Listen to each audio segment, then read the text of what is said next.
नामदेव जी अपने इस अभंग में इंसान की प्रभु को देखने की उसकी दृष्टि और उसकी भावना के बारे में बताना चाह रहे हैं। कोई बोले नीरवा, कोई बोले दूरी, कोई बोले नीरवा, कोई बोले दूरी।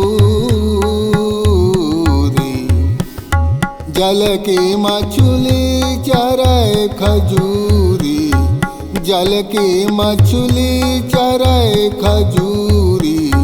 कोई बोले नीरवा, कोई बोले दूरी। नामदेव जी कहते हैं कि कोई प्रभु को अपने ही करीब समझता है तो कोई उसे दूर मानता है। करीब वो समझता है जिसने प्रभु को पाने की चाह में ध्यान और तप किया है, जिसने प्रभु को बाहर नहीं अपने अंदर अपने मन में खोजा है।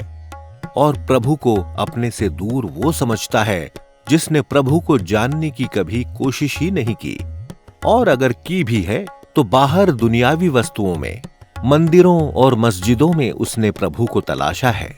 उसे पाने के लिए अपने मन के अंदर कभी झांक कर नहीं देखा। ईश्वर को अंदर तलाश करने की बजाय उसे बाहर ढूंढना ठीक वैसा ही है जैसे एक मछली अपने जीवन दाता पानी को छोड़कर खजूर के पेड़ पर जाने का लालच करे।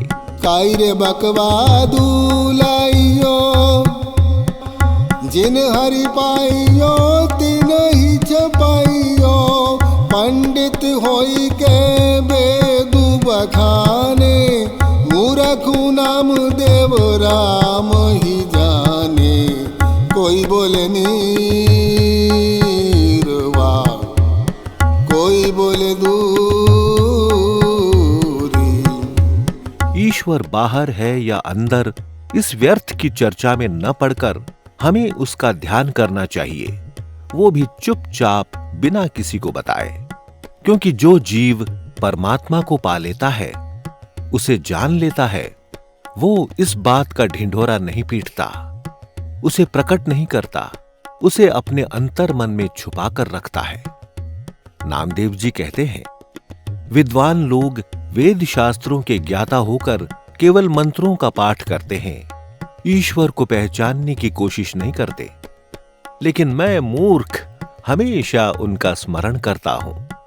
मुझे राम के सिवा कुछ और याद ही नहीं रहता। शायद यही वजह है कि मैं परमात्मा की व्यापकता को पहचान गया हूं। कोई बोले नीरवा, कोई बोले दूरी, कोई बोले, कोई बोले, कोई बोले नीरवा, कोई बोले दूरी।